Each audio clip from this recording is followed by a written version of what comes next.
there, Alaskans, wherever you are. Welcome to the Must Read Alaska Show. Coming to you from somewhere in Alaska. This is the place where we talk about, you guessed it, Alaska.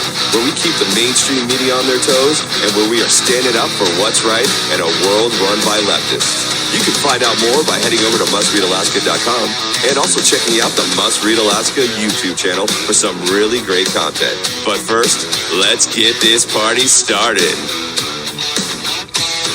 Welcome, everybody, to the Must Read Alaska Show. I'm your host, John Quick, coming to you live from somewhere in Alaska. I hope everybody's having a phenomenal day. It is cold, but it is not snowy yet. I literally, yesterday, mowed my lawn. I've never done that in November. It's pretty exciting. But we haven't had snow yet, at least on the Kenai Peninsula, so fingers crossed. It's kind of awesome. I think yesterday was a little sunny, even though it was cold, and so I'm thanking our lucky stars that we still get some sun out there. So, but without further ado, we have a returning guest, Ellie, who is a phenomenal musician. She is making a name for herself, not only all over Alaska, but probably in the lower 48 as well. She is a force to be reckoned with, and she is coming out with a brand new song, which we will chat about and much more. So welcome to the Must Read Alaska Show, Ellie. Thank you. I'm so glad to be back. Well, I'm so excited you're back. And for our listeners, if you have not yet checked out Ellie, you can check her out if you're on Spotify. Just Google Ellie Nelson and the Echoes. I don't know if you Google stuff in Spotify, but just put it in the search bar or put Ellie Nelson in the search bar and it'll pop right up. She's got, I don't know, hundreds of thousands of streams, maybe a million. I haven't kept up, but you've got a lot of streams, right? Yeah, I was gonna say you can type in on Apple Music, Spotify, YouTube, Amazon Music, all the streaming stuff. We're on there, and yeah, if you type in Ellie Nelson is my name, and that was my original music before I started playing with my band Ellie and The Echoes. So you can type in either now because our new song is out. So that's very exciting. So you got a new song out. It's our first song with the band. Yeah, that's pretty exciting. Before we talk about the new song, tell me about how the summer went. You know, it looked like you were playing the, new shows like every week. You were out there hustling and grinding. Talk to me about how the summer went. People were receptive, I bet, to your music. Tell me a little bit about it. Yeah, 100%.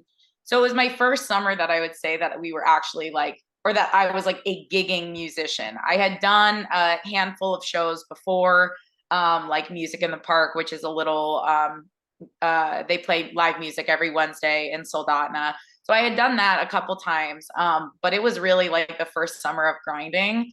And so me and my band, Ellie and the Echoes, which includes Jack Hester and Rusty Clark, we were playing shows. It seemed like at least every week, maybe every other week. And it was so fun. Like our turnouts were great. Like our small community was just so supportive. And like we had so much fun. It was a little stressful, but it was really fun.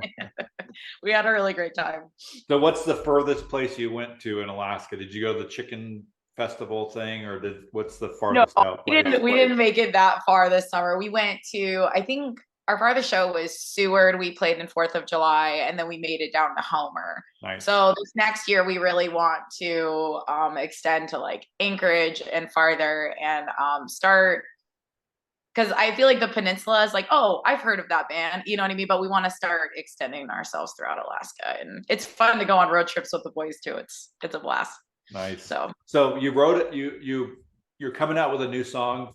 Talk to me a little bit about your process of coming up with a song, writing it, coming up. What's the process look like for you? And then talk to me a little bit about this new single that you guys are releasing. Right. So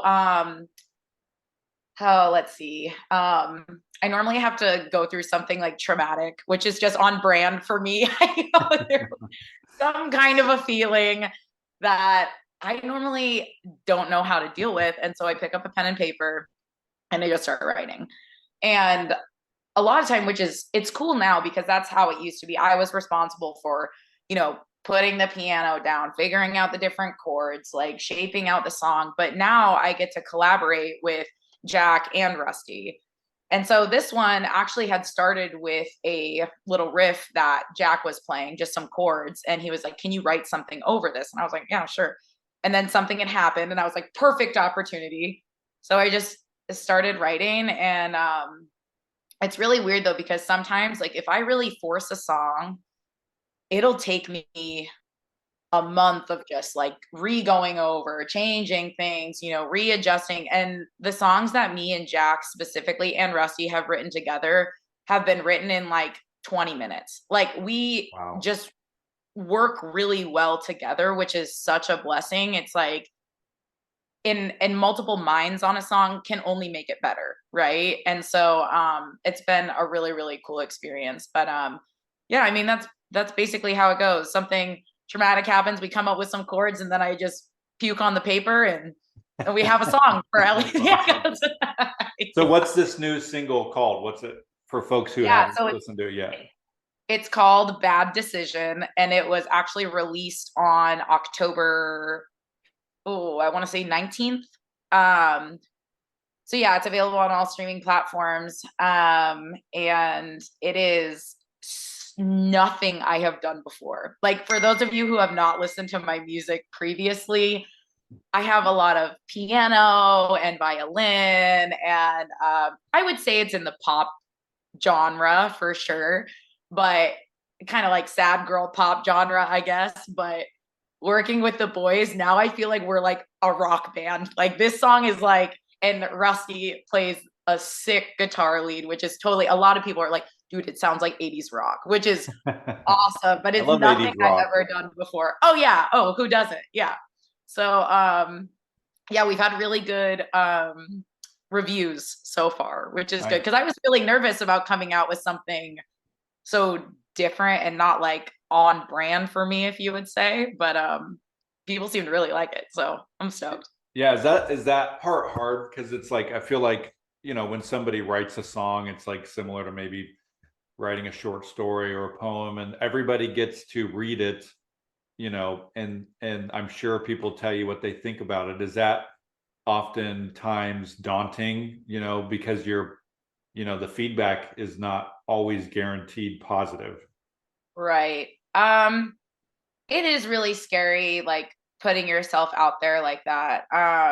I've had enough experience now with it's the same thing with getting on a stage, right? And performing, it's like you're really putting yourself out there and you're putting everything, and especially lyrics that are your own, like stuff that me and Jack and Rusty have all wrote. It's like that's like part of our hearts that we're like showing the world, you know what I mean? And it can be scary, but at the same time, I'm like, I know that I'm supposed to be doing this. And so it's like, you hope for the best, but there's always going to be, I've gotten multiple, I wouldn't say multiple, but like I have experienced negative feedback just from, and nobody that's like close to me or probably even in the state of Alaska, but just like trolls on, TikTok, or, when things like a video say pops off or whatever, and people are just not very nice. And, but you kind of just have to learn to shake it off, I guess. But it's definitely, it is interesting to see like how things are getting bigger, and how do I say, like, I feel like you're doing something right if you're getting some negative feedback. Does that make sense? Like, it's like haters are going to hate when you're doing something that's cool and getting bigger and successful. So I guess that's part of the thing. So what for you is the moment that you've like can sit back and like be like, oh, I'm doing the right thing? Is it when a fan comes up to you or writes you an email to say thank you, or is it for you after a show that you've entertained a group of folks, or is it after writing, finishing the lyrics on a song? When is kind of like your, oh man, I'm on the right path here, moments for you as a musician? Yeah, like that moment of satisfaction. Yeah. Man, there's so many, but I think my favorite, okay, I think I got emotional last podcast, so I'm gonna try not to. It's really when kids come up to me. Yeah. And they look at me like I am and I'm not famous by any means. And they look at me like I am just the biggest star in the world, and they just love it. And they're like, Miss Ellie, like your music is just amazing. You're the best singer in the world. I played at this wedding last week for my friend in Palm Desert in California. And this little girl, I guess her mom is my friend, and she went up to her mom and she goes, Ellie is better than Taylor Swift. She has the best voice in the world. And I was like, it's so pure and innocent and amazing. And knowing that I'm like touching little lives in some way, is like, oh, it's so fulfilling. And of course, fill in the blank with getting done with the show, the whole crowd just clap, like there's a lot of different things, but I love when the kids are just stoked. It's really, really cool. So, that's awesome. So what do you think? You seem to be somebody that has a lot of drive and hustle. What do you think separates the folks that are successful in this business with the rest who just give up? Is it drive and hustle? Is it luck? Is it a combination? What do you think the magic formula is?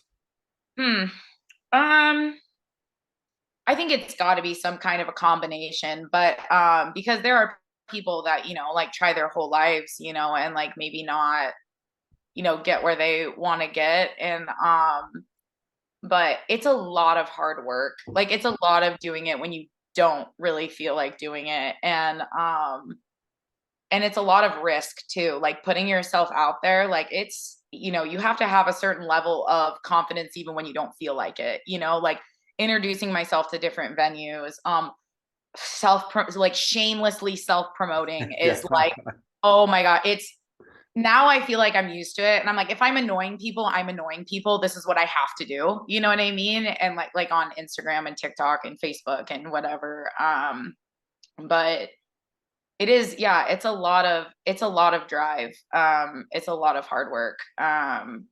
It always ends up worth it though. So I don't really, the original question, now I already forget what you asked. Like, what does it take to like get where you want to be? Right. That's what you said, right? I think some kids think they can just, sit in their parents' basement and make some cool TikTok music things. Right. And then they're Taylor Swift in 2 weeks. And that's not usually what happens. No, it's definitely a lot of like practice and putting yourself out there and like not giving up even when you're like, what am I doing? So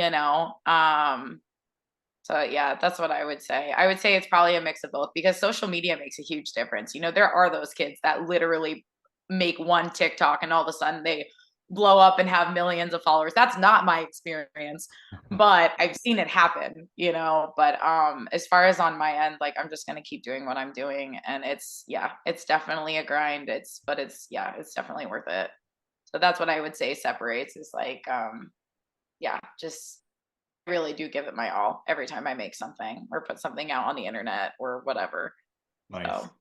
So how big has faith played a role in what you do? We touched base on it last time, but it's one of the questions that I wanted to make sure that I asked you this time is, I think that's something that people like to maybe steer clear of these days because they don't want to be controversial or offend people or whatever. And it seemed to really touch at your heartstrings as a part of who you are. Is that the case with your music that you make as well? Does it kind of go into that area of your creative life? Right. No, that's a good question. I would say like overall, I don't want to touch base on like certain areas of like exactly what I believe in or what I think is right or whatever, because I'm actually a very open-minded spiritual person. I don't really put myself in any box necessarily. But I do feel like my personal faith is like really important to me, as far as, my job is basically jumping out of an airplane, like as a musician. It's literally, it's scary every time. People are like, you never seem nervous. And I'm like, dude, I just threw up before that show. Like it is really scary. I don't know if I'll ever get over that stage fright, you know, but like I really do, like before every show, I mean, I take a moment of silence in prayer and like get grounded, and I'm like, I need more power than I have on my own, you know, and I think that's really important for me to feel like I'm like protected and able to use my gifts the way that they're supposed to be used, you know, and I really encourage everybody to like, if it's not God, if it's not the universe, if it's not whatever, you know, like finding some kind of an internal like power that feels higher than yourself to be able to use to move forward and take leaps that you don't think that you're going to be able to do on your own. And so but yeah, like even this morning I'm like, you know, reading my little devotional before I hop on here because I'm like, I want to say what I'm supposed to be saying. Like I want to be able to, you know, share whatever some kind of a higher being wants me to share. And Nice. so yeah, I definitely bring a level of spirituality and faith into my music, absolutely. Cuz on my own, I'm a kind of anxious, terrified person, which I don't think a lot of people get when they meet me or see me on stage, but it's definitely, I mean, which is a very human response from what I do, you know? So, anyways, but yeah, I guess that kind of sums up that answer for me. That's awesome. So what keeps you going? What drives you? What inspires you? You know, to have that constant hustle and finding the next gig and doing all those things, it takes a lot of work.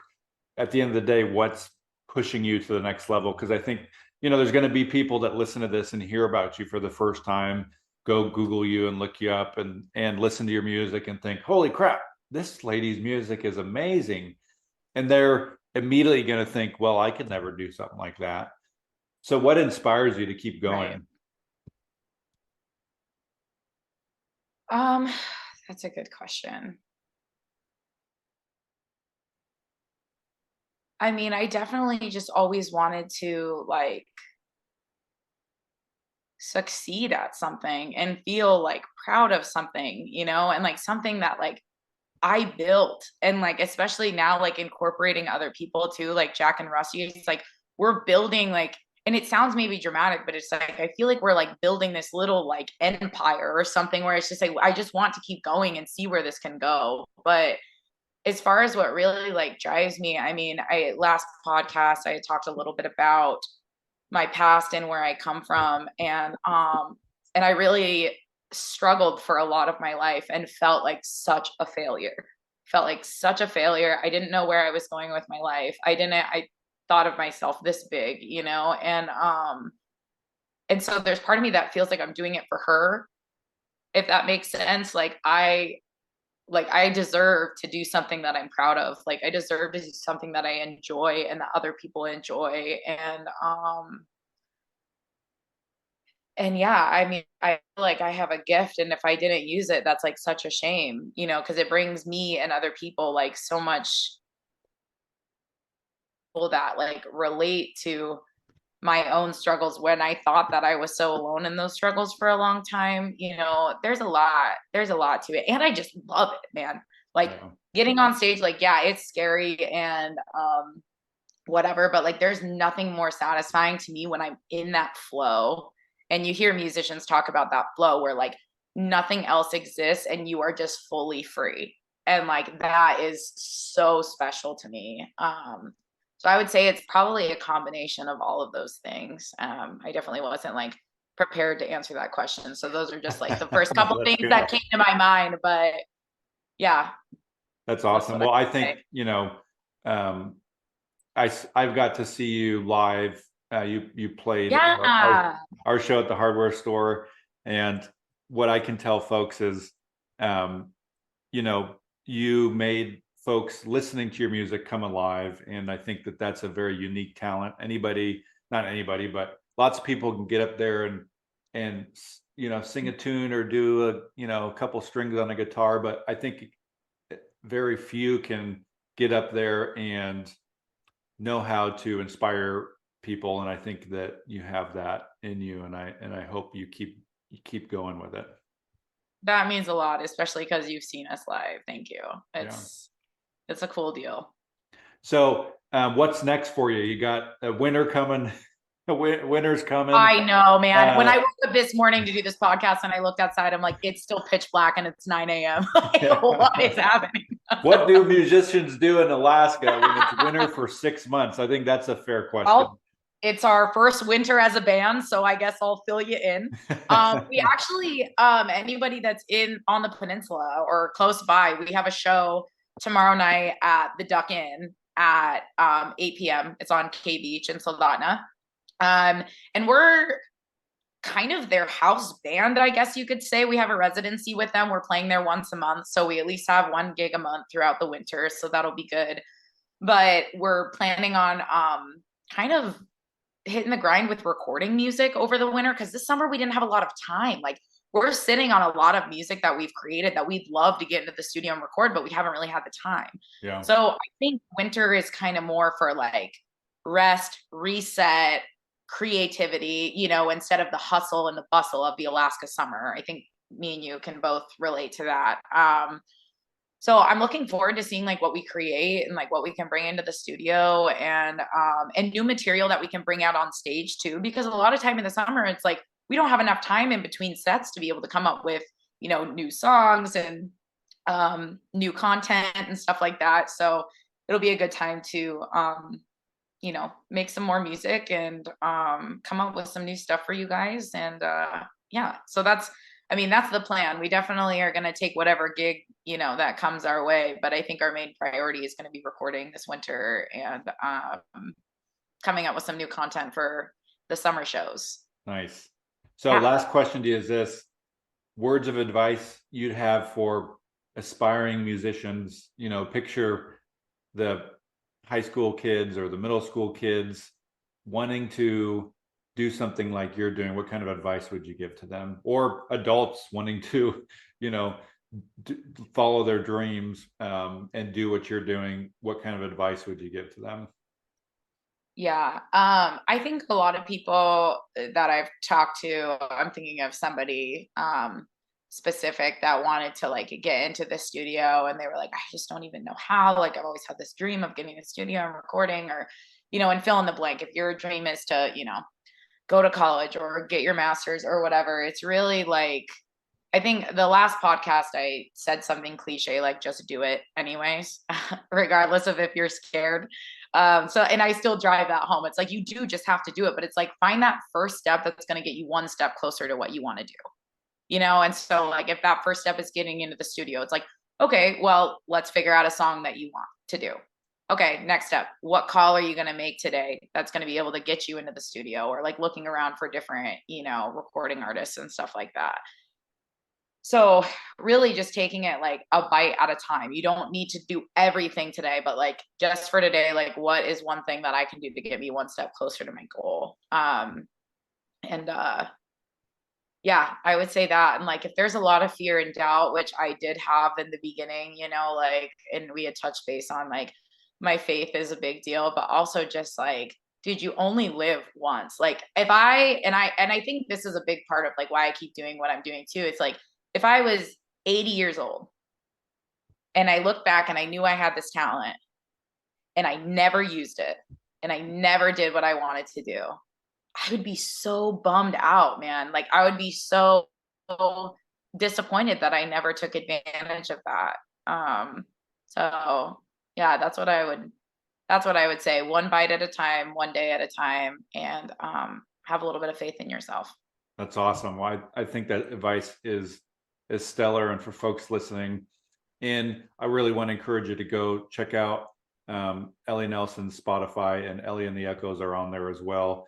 Go buy all of her songs on iTunes and download all the songs and take a listen, share them with your friends. Any last minute thoughts here, Ellie, before we head out? No, I'm just grateful for this podcast and that you asked me to come back. And I look forward to what the next few months are going to bring for Ellie and the Echoes. Awesome. Well, Ellie and the Echoes, we wish you nothing but success. Remember us when you get big and you're, going to the Grammys. That's all I got to say. I think that the sky's the limit for you and your band. And I think that, it'll be a good day for Alaska when you get too big for Alaska and you got to go to the lower 48 and travel around. So I'm sure that is right around the river bend for y'all. I hope that you have a phenomenal winter recording songs, and your summer tour is packed with awesome gigs and shows. So for folks that listen to Must Read Alaska and you want to help keep the lights on, go to mustreadalaska.com. On the right hand side, there's a little donate button.